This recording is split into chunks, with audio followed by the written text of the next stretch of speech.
This video was motivated by a recent exchange I had with a Muslim over his interpretation of Surah 65:4.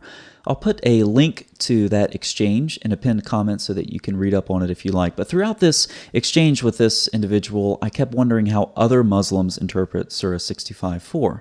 I mean, the things around Muhammad and Aisha, those whole circumstances are pretty well known, but Surah 65:4 is less talked about. And so in this video, we're going to review some of the material regarding Muhammad and Aisha and the Sahih, and then we're going to move to Surah 65:4 and what some of the tafsirs say about it. And then at the end of this video, I'll have some questions that I would like Muslims to answer if they're willing to do so, because I want to see how you interpret 65:4. So we'll start with defining our terms here, and we're going to define these terms because it's at this point that Muslims like to equivocate, and the purpose of this equivocation, as it was with the individual I was having the discussion with, is to make it appear as though the girls in Surah 65:4 are not actually prepubescent. And if you sort of equivocate on the definition of prepubescent, then you can have your own custom definition that evades the criticism that Surah 65:4 is addressing prepubescent girls. However, there is an objective definition of prepubescent, and it comes right from Sahih al-Bukhari. So when we look at Bukhari 352, chapter 18, we see that the attaining of puberty and start of menses are used synonymously. Now, if you know how Bukhari works on sunnah.com, you'll see that there are chapters, and at the beginning of these chapters will be introductions in Arabic, and they're often not translated to English. However, in my hard copy, they are translated, and so I have an image to show you what that translation looks like. Once again, this is volume 3, book 52. The attaining of puberty by women is with the start of menses. Okay, so there's your definition right from Sahih al-Bukhari, which is the context that we're going to look at for several hadith here.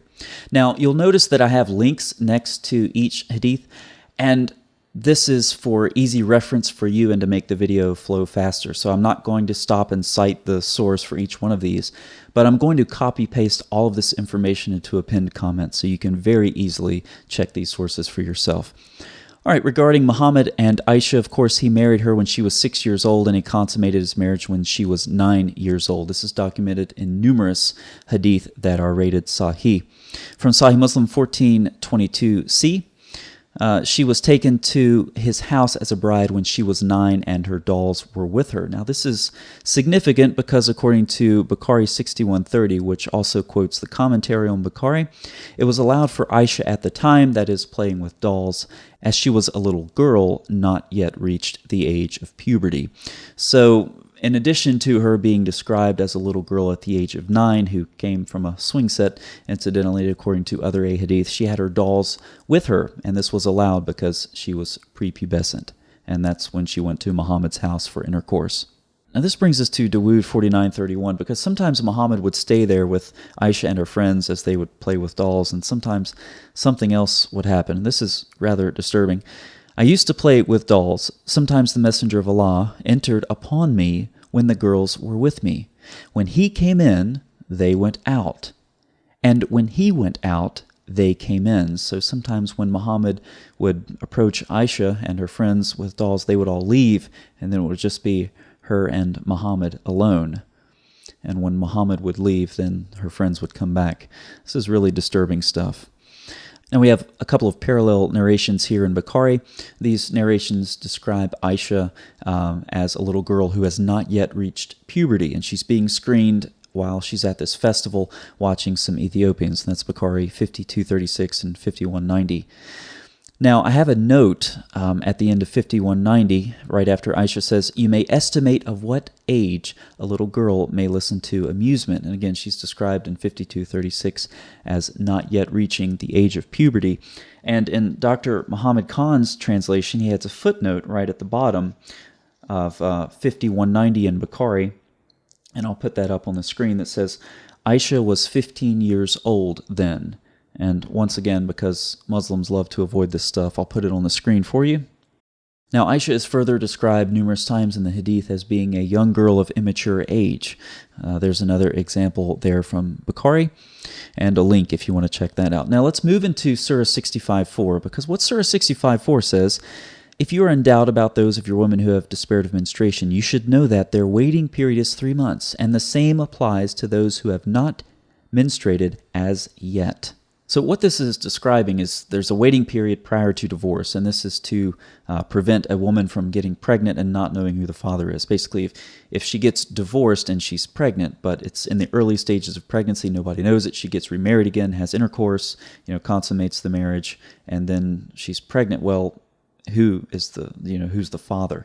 And so there's a waiting period prior to divorce that's enforced to prevent this issue.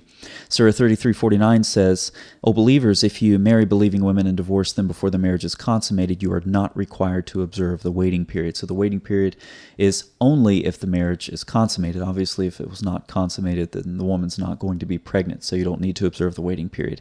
Now, according to Kathir's tafsir, this is a command on which the scholars are agreed that if a woman is divorced before the marriage is consummated, she does not have to observe the waiting period. So why is all this significant? Well, it's significant because Surah 65:4 prescribes a waiting period for girls who have not menstruated. Why is a waiting period required? It's required because the marriage was consummated, which means that you can consummate a marriage with a prepubescent girl according to Surah 65:4.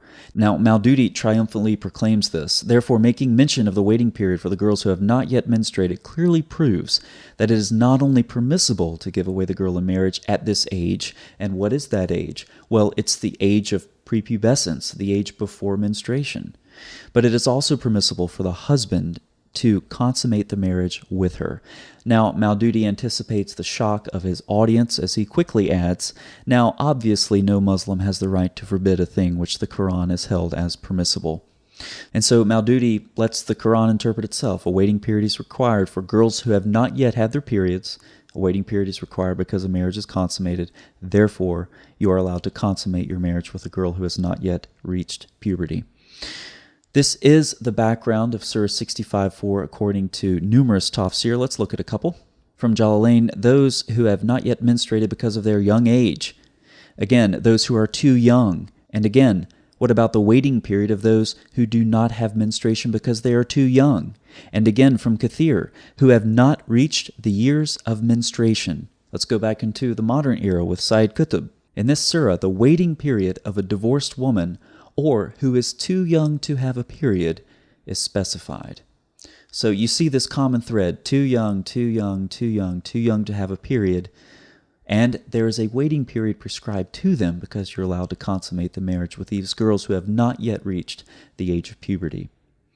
So with this in mind, I have a couple of questions for Muslims. Do you affirm or deny that a waiting period is required for divorce only if the marriage has been consummated in accordance with Surah 33:49? Do you accept or reject the numerous tafsir cited in this video which explicitly state that Surah 65:4 was revealed in part to address waiting periods for girls too young to menstruate? Moving from the tafsir to the Quran, do you affirm or deny that a waiting period is required in the Quran for girls too young to menstruate? Do you acknowledge the Quran makes provision for marriage, consummation, and divorce of prepubescent girls? If your own interpretation differs from what you've seen in this video, what is your textual basis for it? So Muslims, I'd like to see your answers to these questions. I'll be watching the comment section to see what you have to say. Thanks for watching.